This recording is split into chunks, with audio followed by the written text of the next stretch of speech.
Pagi hari ini kami bisa berjumpa dengan Tuhan. Kami mengalami lawatan Tuhan dan kami juga mendengarkan janji Tuhan. Bahkan kami bisa mengalaminya dalam kehidupan kami sehari-hari. Bapa, ini hati kami. Kami sudah siap untuk mendengarkan firman-Mu pada pagi hari ini. Urapi setiap kami Tuhan di tempat kami masing-masing. Dan teristimewa hamba-Mu yang akan menyampaikan firman-Mu pagi hari ini. Biarlah kiranya pertolongan-Mu, hikmat-Mu, kasih karunia-Mu memberkati dia. Sehingga firman yang disampaikan pada hari ini boleh menjadi berkat buat setiap kami. Dan juga untuk memuliakan nama Tuhan. Terima kasih Bapa. Inilah kami Bapa, kami siap menerima sabda-Mu pagi ini. Di dalam nama Yesus Kristus kami mengucap syukur. Haleluya. Amin. Baik, kita buka Alkitab kita pada pagi hari ini dari Yehezkiel 36 ayat 26 sampai dengan 28. Kami berikan tema kunci mengalami janji Tuhan ya. Hari-hari ini kita sangat rindu ya mengalami janji-janji Tuhan, mengalami berkat-berkat Tuhan. Nah, pada pagi hari ini kita mau belajar Bapak Ibu ya. Yuk kita baca dari Yehezkiel 36 ayat 26 sampai dengan 28. Demikian firman Tuhan saya bacakan buat kita semua, kita simak bersama. Kamu akan kuberikan hati yang baru dan roh yang baru di dalam batinmu. Dan aku akan menjauhkan dari tubuhmu hati yang keras. Dan kuberikan kepadamu hati yang taat. Rohku akan kuberikan diam di dalam batinmu. Dan aku akan membuat kamu hidup menurut segala ketetapanku dan tetap berpegang pada peraturanku dan melakukannya. Dan kamu akan diam di dalam negeri yang telah kuberikan kepada nenek moyangmu. Dan kamu akan menjadi umatku dan aku akan menjadi Allahmu. Amin ya. Luar biasa firman Tuhan pada pagi hari ini. Firman Tuhan mengajar kepada kita bahwa kita, Allah berjanji dia akan memberikan kita hati yang baru, memberikan juga roh yang baru ya. Dan dikatakan tadi sangat jelas dan itu tinggal dalam hati kita, tinggal di dalam batin kita, dan dia juga berjanji akan melembutkan hati kita dan kita diberikan hati yang taat. Wow, luar biasa ya. Jadi dari Tuhan sendiri sebenarnya yang punya inisiatif untuk memberikan kita hati yang baru, roh yang baru, ketaatan, dan kita tetap tinggal dalam peraturan-peraturannya. Ya. Dan kita melakukannya. Jadi kalau kita hadap pada pagi hari ini, kita bisa melakukan ibadah pada pagi hari ini bukanlah karena kuat kita, bukan karena gagah kita, tapi karena Allah mengasihi kita. Karena Tuhan rindu agar kita menjadi umatnya. Ya tadi jelas dikatakan di 8, kamu akan diam di dalam negeri yang telah kuberikan kepada nenek moyangmu. Apa yang dijanjikan Allah kepada Abraham, ya, kepada Ishak, kepada Yakub, dan mereka itu digenapi di dalam kita. Dan juga lewat putranya Yesus Kristus bahwa kita akan tinggal di negeri yang sudah dijanjikan Allah kepada kita, yaitu keselamatan yang kekal. Ya, Bapak Ibu, pada pagi hari ini kita mau belajar. Adapun ya kunci untuk kita mengalami janji-janji Tuhan. Yang pertama dari firman Tuhan itu kami ambil kesimpulan kita harus memiliki hati yang baru. Ya, hati yang baru itu hati yang diberikan oleh Tuhan sendiri kepada kita. Nah, tapi bagaimana dengan kita? Apakah kita sudah siap dengan hati yang baru? Atau kita sudah diberikan, tapi kita tetap mau pakai hati yang lama. Ya, permasalahannya seperti itu. Tapi pagi hari ini Tuhan ingatkan, Dia sudah memberikan hati yang baru kepada kita, ya. Oleh karena itu kita harus mengikuti peraturan-peraturannya. Tadi nggak boleh lagi keras hati. Kita harus taat kepada Dia, ya. Di dalam Matius 9 ayat yang ke-17, ya, di situ dikatakan bahwa hati kita itu maaf ya, seperti kantong kulit yang baru, ya. Kantong kulit yang baru itu pasti wangi, ya, namanya baru gitu ya, wangi. Kemudian dia elastis, bisa mudah dibentuk. Ah, itu kalau yang baru. Kemudian juga dia pasti lembut. Beda dengan kantong yang sudah sering dipakai berulang-ulang, ya. Nah, itu sudah kaku, sudah keras gitu. Nah, tapi karena Allah memberikan hati yang baru, maka hati yang baru itu dikatakan seperti kantong kulit yang baru. Dia wangi, dia elastis, mudah dibentuk, dan juga mau dikoreksi. Dia tidak kaku, ya.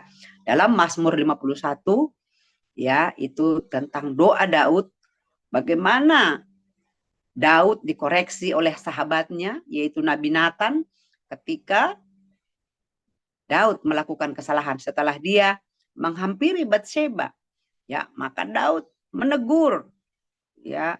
Nah, tapi Daud bukan mengeraskan hati, dia mau bertobat, dia menyesal. Nah, sehingga Allah mengampuni dia. Nah, Allah juga mau itu terjadi kepada kita. Kita mempunyai hati yang baru, kalau ditegur kita minta maaf. Kalau kita salah, kita minta maaf. Nah, itu yang Tuhan mau. Ya, jadi yang pertama kita memiliki hati yang baru. Nah, kemudian yang kedua, kita juga mau menabur, mau bertindak. Ya, tadi yang sudah dijanjikan itu diberikan hati yang baru, kita menerimanya dan kita melakukannya. Tadi dikatakan tinggal dalam ketetapan-ketetapannya. Jadi kita melakukan ketetapan-ketetapan Tuhan, kita bertindak, ya, melakukan action, ya, dalam Kejadian, ya, 8 ayat 28 itu bercerita bagaimana Tuhan, ya, ketika Dia mendatangkan air bah di muka bumi ini, ya, di mana kita tahu yang selamat hanya keluarga Nuh bersama anak-anaknya dan menantunya, ya, hanya itu yang selamat di muka bumi ini. Nah, jadi yang kedua mau menabur, mau bertindak, mau merespon apa yang Tuhan sampaikan itu. Nah, sehingga karena Nuh merespon dengan baik ketika disuruh membuat perahu, ya, maka dia selamat. Dan setelah itu Allah berjanji di dalam Kejadian 8 ayat 22, ya, Allah berjanji selama bumi masih ada, takkan berhenti-henti musim menabur dan menuai, dingin dan panas, dan kemarau juga hujan, siang dan malam. Nah, itu Allah sendiri berjanji. Setelah dia menghanguskan dengan air bah, dia menyesal. Kalau kita baca di ayat berikutnya, di ayat 21 itu, Kejadian 8 itu, ketika Tuhan mencium persembahan yang harum itu, berfirmanlah Tuhan dalam hatinya, aku takkan mengutuk bumi ini lagi karena manusia, sekalipun yang ditimbulkan hatinya adalah jahat dari sejak kecilnya, dan aku akan takkan membinasakan lagi segala yang hidup seperti yang telah kulakukan. Sebenarnya Allah menyesal ketika dia melakukan, ya, memusnahkan bumi ini dengan air bah, ya. Tapi dia berjanji dan dia mengatakan, ayo menabur, gitu ya. Nah, sekarang ini apa yang kita tabur? Ya, menabur waktu, menabur kebaikan, ya, menabur doa, ya, segala yang baik itulah yang Allah mau kita tabur. Dalam Lukas 6 ayat 38 juga dikatakan, ya, berilah maka kamu akan diberi suatu takaran yang baik, yang dipadatkan, yang digoncang, dan yang tumpah keluar akan dicurahkan ke dalam ribaanmu. Sebab ukuran yang kamu pakai untuk mengukur akan diukurkan kepadamu, ya. Artinya hukum tabur tuai. Jadi kalau kita tidak pernah menabur, kita tidak akan menuai. Nah, Allah juga mau hari-hari ini kita menabur, walaupun mungkin kita tidak cukup, tapi yuk kita minta kepada Tuhan, karena Alkitab berkata, firman Tuhan berkata, Allah yang menyediakan benih untuk kita tabur, dan Allah juga yang menyediakan roti untuk setiap kita anak-anaknya untuk kita makan. Kita percaya itu, ya Bapak Ibu. Nah, kemudian yang ketiga, kunci mengalami janji Tuhan, sabar menanti masa tuaian ataupun janji-janji Tuhan. Ya, dalam Mazmur 18 ayat 31 firman Tuhan berkata, adapun Allah jalannya sempurna. Janji Tuhan adalah murni. Dia menjadi perisai bagi semua orang yang berlindung kepadanya. Jadi Allah itu berjanji, tidak pernah ingkar janji. Ya, tapi kita lihat dalam Ibrani 6 ayat 15 juga, ya, di sana bercerita bagaimana Abraham sabar menanti janji Tuhan. Ya, Tuhan berjanji kepada Abraham bahwa kamu akan saya bikin atau keturunanmu akan banyak gitu, ya. Nah, kalau Abraham tidak sabar, maka itu tidak terjadi, ya. Tapi karena dia bersabar, maka janji itu digenapi Tuhan. Tapi di dalam perjalanan hidupnya kita juga melihat sebuah kesalahan, bahwa istrinya Sarah tidak sabar. Justru istrinya sendiri yang melakukan kesalahan, menuruh Abraham untuk menghampiri budaknya, menghampiri pembantunya, sehingga terjadi masalah. Jadi orang yang tidak sabar, ya, tidak menanti waktunya Tuhan, maka akan terjadi masalah, akan yang menusahkan. Dan itulah yang terjadi juga sampai hari ini, ya. Akibat Sarah tidak sabar menyuruh Abraham untuk menghampiri budaknya, maka terjadi masalah besar, ya, sampai hari ini. Nah, ini pelajaran berharga juga buat kita, bahwa kita harus menunggu waktunya Tuhan, sabar menanti janjinya Tuhan, ya. Di dalam Ibrani ini kalau kita baca Ibrani 6 ayat 15 itu, ya, itu luar biasa. Kita mulai baca dari ayat 13. Sebab ketika Allah memberikan janjinya kepada Abraham, ia bersumpah demi dirinya sendiri, karena tidak ada orang yang lebih tinggi daripadanya. Katanya, sesungguhnya aku akan memberkati engkau berlimpah-limpah dan akan membuat engkau sangat banyak. Ayat 15, Abraham menanti dengan sabar, dan dengan demikian ia memperoleh apa yang akan dijanjikan kepadanya. Ya, puji Tuhan Bapak Ibu. Nah, hari-hari ini kita juga Allah ingatkan, kita harus sabar menanti janji Tuhan. Jadi kalau kita berjanji, kalau Tuhan sudah berjanji sama kita, apa janjinya? Kita bersabar menanti dan tekun, dan juga kita berdoa, tetap berharap kepada janji-janji Tuhan. Ya, apabila itu kita lakukan, maka semua baik, semua indah, tepat pada waktunya. Dan tadi kita belajar dari Sarah, akibat ketidaksabarannya maka terjadi masalah besar, ya, karena sudah salah mengambil keputusan, tidak sabar menanti janji, belum waktunya dia sudah memberikan ataupun membuat keputusan sendiri. Nah, itulah yang terjadi juga hari-hari ini Bapak Ibu, sehingga terjadi kekacauan, terjadi masalah, ya. Kita belajar bersama-sama yuk. Pada pagi hari ini Tuhan ingatkan kita, ya, 3 hal. Kalau kita mau mengalami janji Tuhan itu dengan sempurna, keselamatan itu dengan sempurna, Allah, ya, menjadikan kita anaknya, umatnya, dan kita juga menyembah dia dan mengakui bahwa dialah keselamatan kita, maka kita harus memiliki hati yang baru, hati yang mudah dibentuk, hati yang lembut, ya, dan kemudian kita mau menabur, mau bertindak, mau merespon dengan baik janji-janji Tuhan yang diberikan kepada kita. Dan kemudian yang ketiga, kita sabar menanti janji Tuhan ataupun masa menuai itu. Jangan memaksakan kehendak, ya. Itu firman Tuhan pada pagi hari ini. Saya juga belajar dan terus belajar Bapak Ibu. Kita sama-sama belajar sehingga nanti pada waktunya apa yang Tuhan janjikan buat setiap kita, ya. Mungkin kesehatan, mungkin pemulihan keluarga, mungkin pemulihan ekonomi, atau yang lain-lain. Apapun janji Tuhan itu, mari kita nantikan dengan sabar dan tekun dalam doa dan pengharapan kepada Tuhan Yesus Kristus yang adalah Raja kita, Juru Selamat kita. Amin. Kita tutup, kita berdoa. Bapak, terima kasih buat pagi hari ini Tuhan. Sungguh Engkau baik, sungguh Engkau ajaib bagi kami Tuhan. Bahwa keselamatan yang Kau berikan bagi kami itu bukanlah hasil karya kami, bukan karena kehebatan kami, tapi karena Allah sendiri mempunyai inisiatif untuk menjadikan kami umat kepunyaan-Mu, anak yang Engkau kasihi, sehingga Engkau memberikan kami hati yang baru. Dan Allah mau kami merespon, kami mau berjalan bersama dengan Tuhan, tinggal dalam ketetapan-ketetapan-Mu, dan kami menantikan waktunya Tuhan, janji Tuhan tepat pada waktunya. Kami percaya itu Bapa.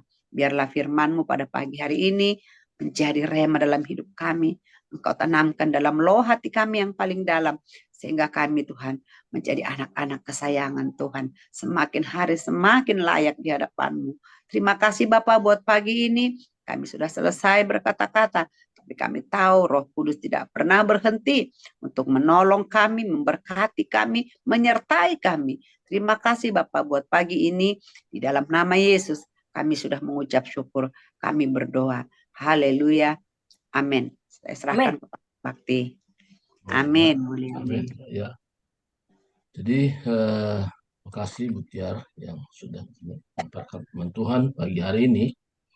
Saya sendiri diberkati oleh firman Tuhan disampaikan.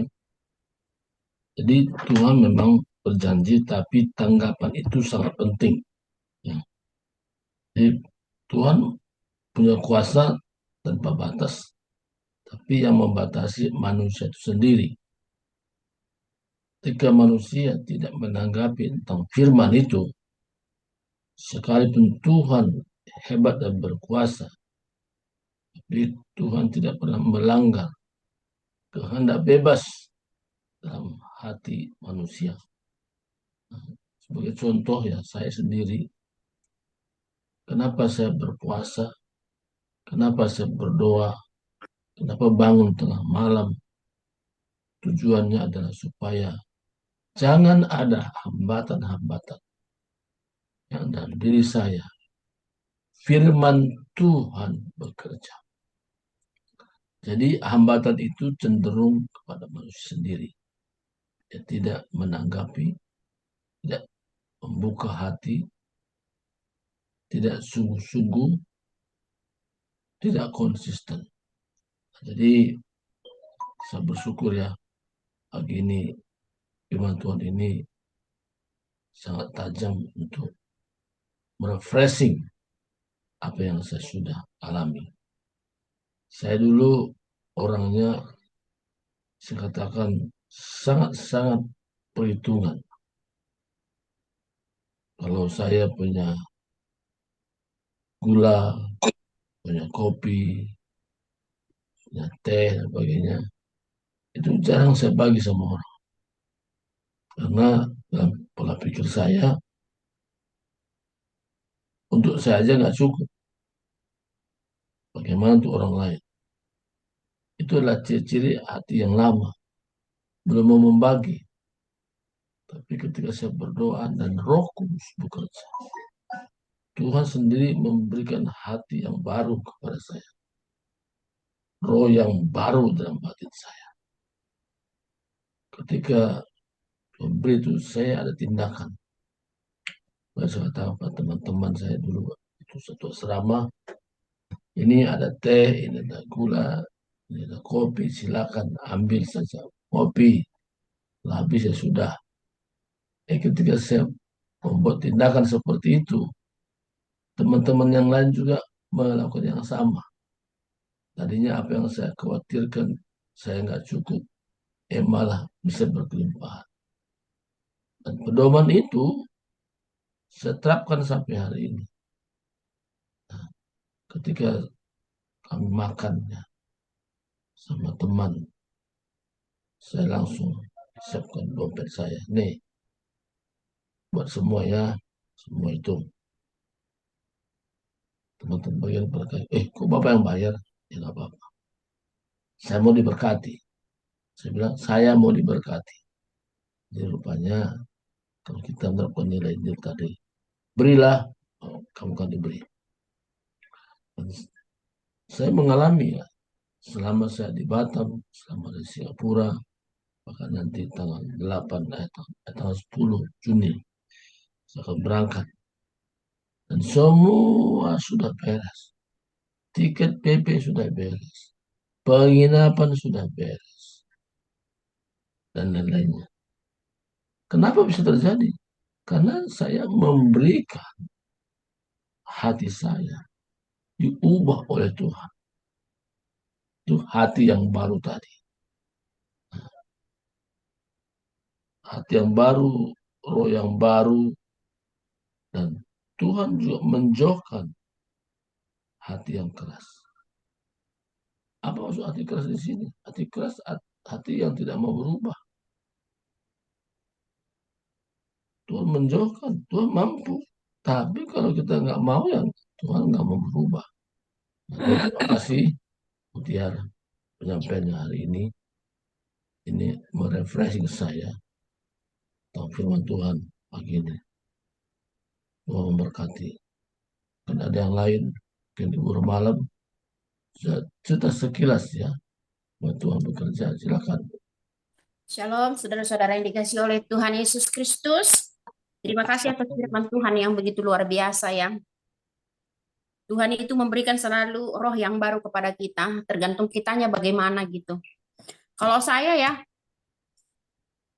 apapun yang Tuhan berikan kepada saya tahu bahwa itu semua berasal dari Dia dan kembali ke Dia. Jadi masalah pemberian, masalah apapun, saya tahu bahwa itu memang kita harus menjadi saluran berkat buat orang lain gitu. Tapi kalau ya tergantung, kalau kita pun kurang ya saya nggak memberi. Tapi kalau seandainya memberi gitu, bukan karena kelebihan ya, saya memberi, memberkati teman-teman gitu. Saya tahu bahwa itu semuanya ya berkat itu dari Tuhan. Jadi saya sih nggak pernah pelit ya. Kalau saya selalu ramah dan pelit, nggak pelit terhadap orang lain gitu. Itu aja sih kalau seandainya eh, saya ngerti bahwa firman Tuhan itu memang ya harus ramah satu dengan yang lain dan kita harus memberi dan kita harus mengutamakan orang lain.